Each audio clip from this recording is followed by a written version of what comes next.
남산의 부장들 보실 분들은 이 점 염두하시면서 보시면 어떨까 싶어요. 이 영화에서 이병헌은 처음부터 끝까지 단 한 차례도 웃지 않습니다. 배우 이병헌은 언제나 그렇듯 이번에도 완전히 새로운 인물이 되었습니다. 이번 영화에서 이병헌이 연기한 캐릭터는 박정희 대통령을 살해한 정보부장 김재규를 모티브로 한 김규평입니다.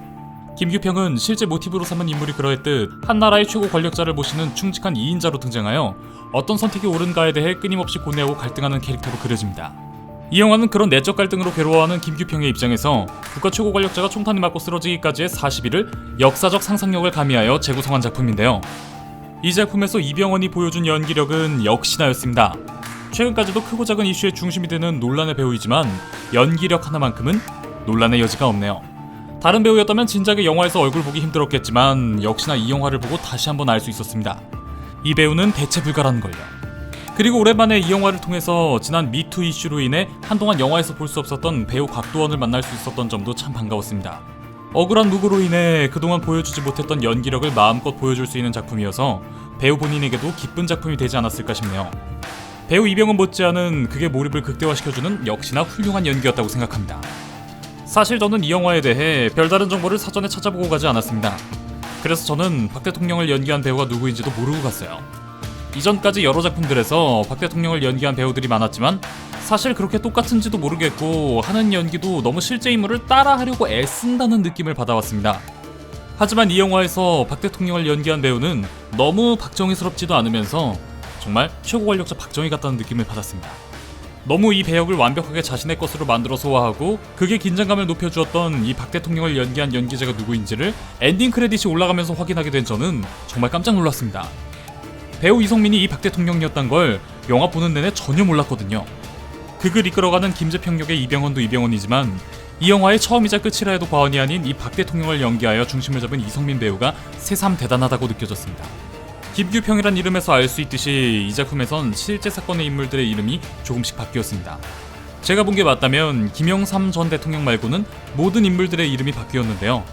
다들 이름은 바뀌었지만 그래도 실제 모티브 삼은 인물들의 외모와 특징들을 재현하려 한 것들이 눈에 띄었습니다.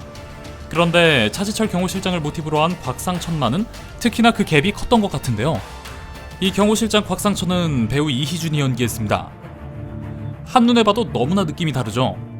하지만 배우 이희준이 연기한 곽상천의 하나하나 사소하게 묻어나오는 건방진 몸짓들이 보는 관객들로 하여금 실제 권력을 등에 업고 무서울 게 하나 없는 인물이 얼마나 오만방자했을지를 잘 보여줍니다.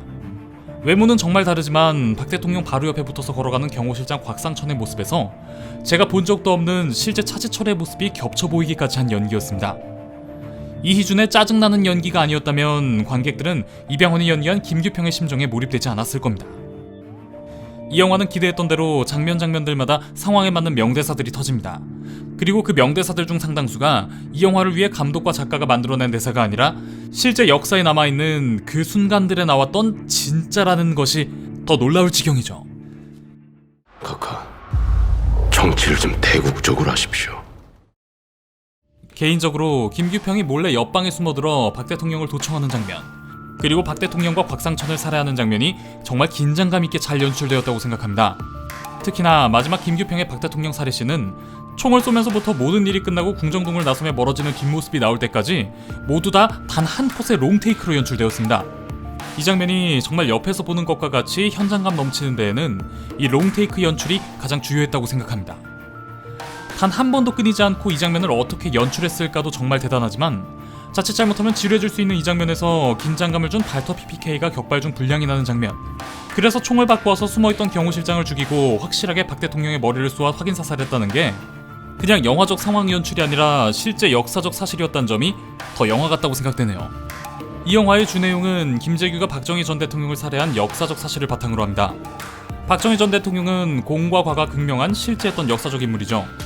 때문에 박 전 대통령을 지금까지 찬양하고 있는 사람들도 많고 그 반대로 박 전 대통령을 증오하는 사람들도 많은 것이 사실입니다. 이 역사적 인물에 대한 제 개인적인 평가는 접어두겠습니다. 다만 이 영화가 다루고 있는 이 박정희란 인물의 평가에 대해 이야기하지 않을 수 없는데요. 그리스의 철학자 플라톤은 철인 정치를 주장했습니다. 쉽게 말해 모든 것을 초월한 가장 뛰어난 한 사람이 다수를 다스리는 형태가 가장 이상적인 정치 형태란 건데요. 그때나 지금이나 박정희 전 대통령을 반신이라고 하며 찬양하는 사람들이 있습니다. 하지만 이 작품은 박 전 대통령이 반신이나 철인이 절대 아니었다고 말합니다. 그 역시 사람이었고 18년 동안 집권하면서 고여버려 부패한 인물이었을 뿐이다 라고 말하고 있죠. 더 많은 사람들을 살리기 위한 대의를 내세워 김규평을 혁명으로 이끌었던 박 대통령은 김규평이 믿고 있었던 그런 인물이 아니었고, 결국 모든 상황들이 김규평이 그러한 결단을 내릴 수밖에 없었다고 계속해서 영화는 관객들에게 말합니다. 아마 이 영화를 보시는 분들이 이 영화에서 보여지는 상황들을 본다면 이런 김규평의 결단에 공감을 할 수밖에 없을 것 같습니다. 저 역시도 그러했고요. 다만 박 전 대통령을 깊이 좋아하는 분들에게는 많이 화가 나는 영화가 될 수도 있을 것 같습니다. 일단은 이 영화에서 박 대통령이 권력과 돈을 무엇보다 중시하고 비열하게 그려진 부분들이 꽤 있으니까요. 이 영화는 처음부터 끝까지 박 전 대통령에 대해서 이런 스탠스를 취하고 있습니다. 그리고 이 영화의 엔딩은 실제 역사적 자료들을 보여주는 것으로 마무리되는데요. 그 어떤 연출보다도 팩트는 더 강한 힘을 가지고 있으니까요. 아마도 이 영화를 보고 김재규를 구국적 결단을 한 영웅으로 추앙하는 사람들이 더 많아지지 않을까 조심스럽게 예상해봅니다. 아직 1월밖에 되지 않았지만 올해 본 영화 중 저는 가장 재밌는 영화였습니다. 첫 보물로도 나쁘지 않았고 왜 저런 일이 생겼을까에 대한 부분은 역사적 상상력을 더해 재미와 몰입감을 모두 더했습니다. 역사적 사실인 이 사건 자체가 영화화하기엔 워낙에 좋은 재료였고, 또한 이 좋은 재료를 우민호 감독과 제작진 그리고 출연 배우들이 잘 요리했다 라고 저는 생각합니다. 정말 볼만한 영화이니 꼭 관람하시기를 추천드립니다. 그럼 지금까지 정발산의 부장 미노타우루스였습니다.